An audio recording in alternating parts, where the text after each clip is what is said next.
The American President Joe Biden appeared on a late-night television comic Seth Meyers show on Monday. The interview marked an attempt by Joe Biden to try reach out to the masses to boost his very badly flagging poll numbers ahead of the November presidential elections. Now, in the pre-recorded interview, Seth Meyers, whose jokes on his weeknight NBC show regularly target Donald Trump, said that the Democrat Biden's age is a real concern for the American public. To which the 81-year-old American president responded by saying that he actually is a better bet than, quote-unquote, the other guy, indicating that the Republican former President Donald Trump, who is also certain to face a rematch in their 2020 contest. The Biden has been criticized for doing very few media interviews or press conferences since having assumed office. In an intense campaign season, his challenge is changing that perception against the media-savvy Donald Trump.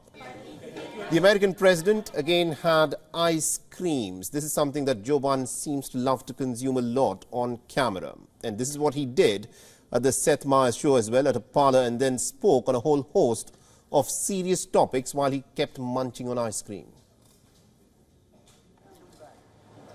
When Seth Meyers asked Joe Biden why he had not supported an immediate ceasefire in the Gaza Strip despite the rising death toll, Joe Biden responded by saying that an agreement in principle was to be reached for a temporary truce. He further added that it would ensure that Israel agrees to not engage in what he described as activities during the holy month of Ramadan in exchange for the release of Israeli hostages who are in the custody of Hamas.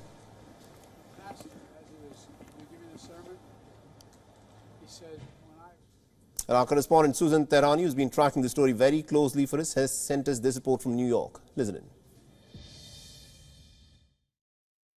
In a bid to put an end to the months-long conflict in Gaza, U.S. President Joe Biden on Monday expressed hope that a ceasefire between Israel-Hamas may come through as early as Monday. However, Qatar, a key mediator in the talks, refused to confirm Biden's comments, and so did Hamas, blaming Israel for stalling.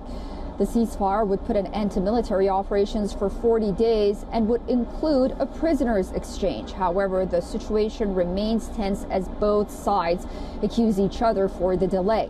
President Biden made those comments while visiting New York and appearing on a late-night show. He went on to say that Israel may lose international support because of the high death toll among Palestinians.